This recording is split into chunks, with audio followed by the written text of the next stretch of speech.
मेरे प्यारे बदमाश बच्चों, आज से हम लोग पढ़ेंगे इंडियन सिविलाइजेशन एंड कल्चर। ध्यान से सुनिएगा। कल आपको इंट्रोडक्शन बता दिया गया था और आज से हम लोग लाइन बाय लाइन इसका एक्सप्लेनेशन देखेंगे। देखिए, अगर हम लोग 12 के दृष्टिकोण से अगर इसको देखें तो हमारे लिए ये बहुत इंपॉर्टेंट चैप्टर है, इंडियन सिविलाइजेशन एंड कल्चर। बहुत इंपॉर्टेंट, मतलब ये समझिए ना कि इसमें से निश्चित तौर पर 5 से 10 नंबर के आसपास का क्वेश्चन आता ही आता है। तो आप सोच सकते हो इसे कितना इंपॉर्टेंट हो गया। लिटरेचर का टोटल नंबर का जो क्वेश्चन होता है वो लगभग 40 नंबर का होता है और उसी में से 5 से 10 नंबर के बीच में इसका रहता है। तो निश्चित तौर पर बहुत इंपॉर्टेंट पार्ट है ये। तो ध्यान से सुना है, कॉपी और पेन निकाल कर रखिए। जब भी कोई हार्ड वर्ड बताया जाएगा उसको अंडरलाइन करके उसको अवश्य लिख लीजिएगा ध्यान से। अब शुरू करते हैं। देखिए, इंडियन सिविलाइजेशन एंड कल्चर का मतलब है भारतीय संस्कृति और सभ्यता। भारतीय संस्कृति और सभ्यता लिखा गया है महात्मा गांधी जी के द्वारा, जिसमें महात्मा गांधी जी हमारे देश के संस्कृति और सभ्यता का बात करते हैं। वो इसमें बात करते हैं कि हमारे देश के संस्कृति और सभ्यता में और बाहर के देश के संस्कृति और सभ्यता में कितनी अंतर है, किस तरह का बहुत बड़ा अंतर है। इसमें शुरुआत होता है लाइन में, मोहनदास करमचंद गांधी 1868 टू 1948। महात्मा गांधी जी का पूरा नाम था मोहनदास करमचंद गांधी। मोहनदास करमचंद गांधी जी का जन्म 2 अक्टूबर 1869 में हुआ था और इनकी मृत्यु 30 जनवरी 1948 में इनकी मृत्यु हो गई थी। पॉपुलरली नोन एज बापू और द फादर ऑफ नेशन, प्रसिद्ध रूप से, पॉपुलर रूप से महात्मा गांधी को लोग बड़े प्यार से बापू बोला करते थे और राष्ट्रपिता कहते हैं भी। मतलब ये जाने जाते थे किस रूप में? बापू और राष्ट्रपिता के रूप में ये जाने जाते हैं। Was more a spiritual leader than a politician. Mahatma Gandhi एक पॉलिटिशियन से अधिक, मतलब राजनेता से अधिक, ये एक स्पिरिचुअल नेता थे। स्पिरिचुअल का मतलब होता है आध्यात्मिक नेता थे। महात्मा गांधी जी एक राजनेता से अधिक ये एक आध्यात्मिक नेता थे, ऐसा इनके बारे में कहा जाता है। He successfully used truth and non-violence as the chief weapon against British rule in India and help India gain independence. Mahatma Gandhi ji ने सफलतापूर्वक सत्य और अहिंसा को मुख्य हथियार बनाकर हमारे देश को अंग्रेज से मुक्त करवाया, हमारे देश को अंग्रेज से आजादी दिलवाई। फिर से समझिएगा, ही सक्सेसफुली यूज्ड, महात्मा गांधी जी ने सफलतापूर्वक, ट्रूथ मतलब सच्चाई, नॉन वायलेंस मतलब अहिंसा, एज द चीफ वेपन मतलब महात्मा गांधी जी ने सफलतापूर्वक सत्य और अहिंसा को मुख्य हथियार बनाकर हमारे देश को ब्रिटिश से स्वतंत्र कराने का काम किया। ठीक है।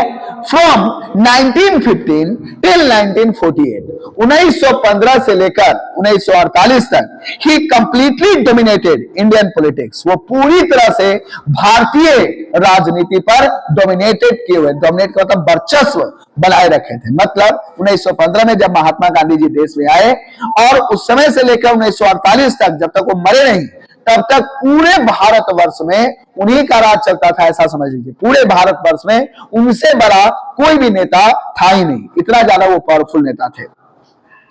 He died at the hands of a fanatic on 30 जनवरी 1948। 30 जनवरी 1948 को एक फैनेटिक के द्वारा, फैनेटिक का मतलब होता है कट्टरपंथी, एक कट्टरपंथी के द्वारा महात्मा गांधी जी को मौत के घाट उतार दिया गया। कहां उतार दिया गया? मौत के घाट। किसके द्वारा?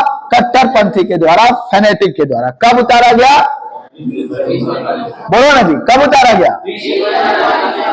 30 जनवरी 1948 को। हिज ऑटोबायोग्राफी, उनके द्वारा लिखा गया autobiography, my experiment with truth, उनके द्वारा लिखा गया एक और किताब है माई एक्सपेरिमेंट विथ ट्रूथ, मेरा सच्चाई के साथ प्रयोग, and numerous articles that he wrote for young India, और बहुत सारे, न्यूमरस का मतलब बहुत सारे, आर्टिकल मतलब क्या होता है? मतलब कह सकते हो कि निबंध जैसा जो होता है, है ना, बहुत सारा निबंध, बहुत सारा आर्टिकल्स उन्होंने किसके लिए लिखा था? यंग इंडिया के लिए लिखा था। यंग इंडिया बोलने का क्या मतलब है? अभी अभी हमारा देश आजाद हुआ था, तो हमारे देश को चलने, बोलने, रहने ये सब नहीं आ रहा था, इसीलिए उन्होंने बहुत सारे स्पीचेस, बहुत सारे आर्टिकल्स लिखा था हमारे देश के लिए। And the speeches that he deliver on different occasion, और बहुत बहुत अलग अलग अवसरों पर, ओकेजन्स का मतलब अवसर, अलग अलग जगहों पर वो स्पीच भी देते थे। Reveals him not only as a original thinker but also as a great master of chaste idiomatic English.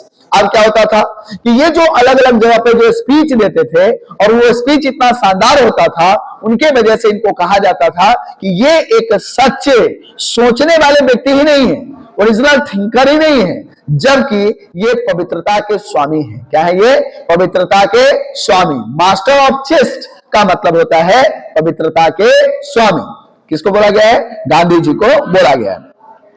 उन्होंने कहा कि सिविलाइजेशन, गांधी जी ने इसमें बताते हुए कहा कि इन द फॉलोइंग, अच्छा, जो वो स्पीच बोलते थे, जो वो आर्टिकल्स बोलते थे, जो वो ऑटोबायोग्राफी लिखे हुए हैं, माई एक्सपेरिमेंट विद ट्रूथ लिखे हुए हैं, इन सभी में ज्यादातर वो आइडियोमेटिक इंग्लिश का यूज किया है। आइडियोमेटिक इंग्लिश का मतलब मुहावरेदार अंग्रेजी शब्दों का इस्तेमाल वो ज्यादा किए हुए हैं। इन द फॉलोइंग एक्सट्रैक्ट, ये जो एक्सट्रैक्ट, ये जो चैप्टर हम पढ़ रहे हैं, ये एक एस्से है, इसमें गांधी जी बात करते हैं इंडियन सिविलाइजेशन एंड कल्चर के बारे में। Gandhi ji talks about the sound foundation of Indian civilisation which has successfully withstand the passes of time. Gandhi ji इस चैप्टर में बात करते हैं भारत के मजबूत नींव के, भारत के फाउंडेशन, भारत के सिविलाइजेशन के मजबूत नींव के बारे में। महात्मा गांधी जी इसमें बताते हैं कि भारत की संस्कृति और सभ्यता का नींव इतना मजबूत था, इतना मजबूत था कि समय बीतता गया लेकिन हमारी संस्कृति और सभ्यता जस के तस, जहां के तहां, जैसे का तैसे पड़ा हुआ है, उसमें किसी भी प्रकार की कोई बदलाव नहीं आई है।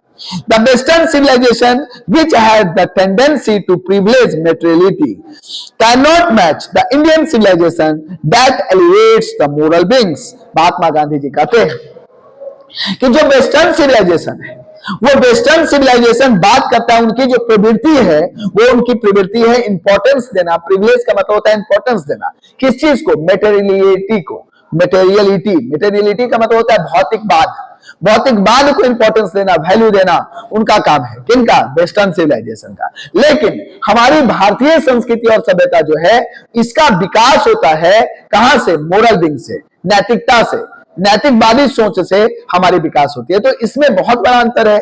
जहां पर वेस्टर्न सिविलाइजेशन और कल्चर सिर्फ और सिर्फ बात करती है किस चीज की? भौतिक चीजों की, और वहीं पर हमारे भारत की जो कल्चर है वो बात करता है नैतिकतावादी की, तो भाई बहुत बड़ा अंतर रहेगा ही रहेगा। तो ये बड़ा डिफरेंस इस इंट्रोडक्शन वाले हिस्सा में गांधी जी ने बताया है। मैंने अभी जो जो बताया वो फटाफट मैं एक बार फिर से आपको रिपीट कर देता हूं, ध्यान दीजिएगा। इस चैप्टर का नाम है इंडियन सिविलाइजेशन एंड कल्चर। इसको लिखा गया है महात्मा गांधी जी के द्वारा। महात्मा गांधी जी का पूरा नाम मोहनदास करमचंद गांधी है। महात्मा गांधी जी का जन्म 2 अक्टूबर 1869 में हुआ था और महात्मा गांधी जी की मृत्यु 30 जनवरी 1948 में इनकी मृत्यु हो गई थी। गांधी जी को लोग बड़े प्यार से बापू और राष्ट्रपिता कहते हैं भी। महात्मा गांधी जी एक राजनीतिज्ञ से अधिक एक आध्यात्मिक नेता के रूप में जाने जाते थे। उन्होंने बहुत ही सफलतापूर्वक सत्य और अहिंसा का प्रयोग करके हमारे देश को ब्रिटिश के चुंगलों से आजाद कराया और हम स्वतंत्र हो गए। किसकी वजह से? उन्होंने मुख्य हथियार के रूप में यूज किया था क्या? सत्य और अहिंसा। सत्य और अहिंसा के प्रयोग करके गांधी जी ने हमें स्वतंत्र कराया। गांधी जी जब भारत में वापस आए पढ़ाई कर 1915 में, तो 1915 से लेकर 1948 तक गांधी जी का पूरे भारत के राजनीति पर वर्चस्व था। उनसे बड़ा नेता, गांधी जी से बड़ा नेता उस समय हमारे देश में कोई भी नहीं था। वो पूरे भारत के राजनीति में वर्चस्व हासिल किए हुए थे। उन्होंने, लेकिन उनको बोलते हैं ना कि अगर आप कुछ अच्छा करोगे तो आपके विरोध में भी बहुत सारे लोग खड़े हो जाएंगे। तो उनका विरोधी मिल गया और 30 जनवरी 1948 को जब वो पूजा करके लौट रहे थे, तो एक कट्टरपंथी ने महात्मा गांधी जी को मौत के घाट 30 जनवरी 1948 को उतार दिया।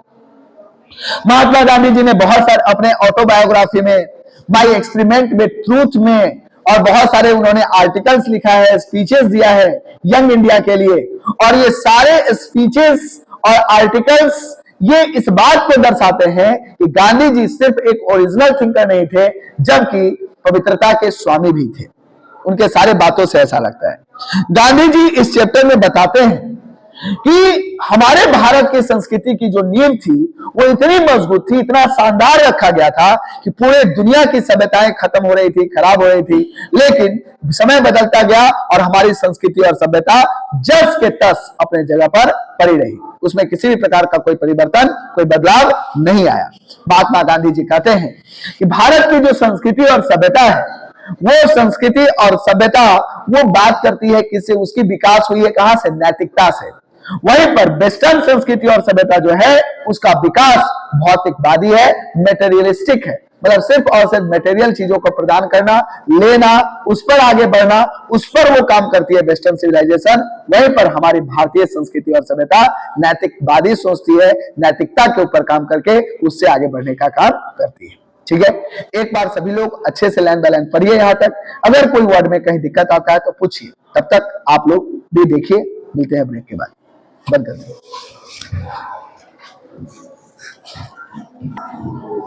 चलिए मेरे प्यारे बच्चों, उम्मीद है कि आप सारे वर्ड को आप अंडरलाइन करके उसका मीनिंग लिख लिए होंगे, लेकिन मैं फिर भी आप लोगों को एक बार रिपीट कर देता हूं। कौन कौन सा हार्ड वर्ड था? चैप्टर आपने स्टार्ट किया, वहां पे पॉपुलरली मिला होगा, मतलब प्रसिद्ध रूप से वहां पे लिख सकते हैं। उसका मतलब आप एक बार मिला लीजिए ताकि आपको दिक्कत नहीं हो। स्पिरिचुअल रहा होगा, उसका मतलब आध्यात्मिक होता है। उसके बाद ट्रूथ का मतलब सच्चाई होता है। नॉन वायलेंस का मतलब, बंद कीजिए इसको, नॉन वायलेंस का मतलब क्या होता है, अहिंसा होता है। चीफ वेपन का मतलब होता है मुख्य हथियार। उसके बाद आप आगे बढ़े होंगे तो आपको मिला होगा डोमिनेटेड का मतलब होता है वर्चस्व। उसके आगे आप बढ़े होंगे तो आपको फेनेटिक मिला होगा। फेनेटिक का मतलब होता है कट्टरपंथी। उसके आगे बढ़े होंगे तो आपको मिला होगा आगे ओकेजन्स का मतलब अवसर होता है। उसके आगे बढ़े होंगे तो ग्रेट मास्टर ऑफ चेस्ट का मतलब पवित्रता के स्वामी होता है। आइडियोमेटिक का मतलब होता है मुहावरेदार, इंग्लिश है तो इंग्लिश। उसके आगे आप बढ़े होंगे तो आपको मिला होगा साउंड फाउंडेशन। तो साउंड फाउंडेशन का मतलब होता है मतलब बहुत अच्छा आधार रखना, नींव रखना किसी चीज का। उसके आगे आप बढ़े होंगे तो बिट स्टैंड का मतलब होता है अडिग रहना, खड़ा रहना। उसके आगे जब आप बढ़े होंगे तो आपको मिला होगा कि टेंडेंसी का मतलब होता है प्रवृत्ति। प्रिविलेज मेटेरियलिटी का मतलब होता है इंपॉर्टेंस देना। मेटेरियलिटी का मतलब होता है भौतिकवादी। उसके आगे बढ़े होंगे तो आपको मिला होगा एलिवेट का मतलब होता है विकसित होना, जहां से कोई चीज निकलता है, विकास होता है। मोरल बीइंग का मतलब होता है नैतिकता, नैतिकवादी, ऐसा सोच सकते हो। तो आप सब क्या करेंगे, इसमें से 10 MCQ खुद से क्रिएट करेंगे और बना कर लेंगे, और हार्ड वर्ड को भी जरूर याद रखेंगे। ठीक है, थैंक यू सो मच। मिलते हैं ब्रेक के बाद, वीडियो में देख लेना।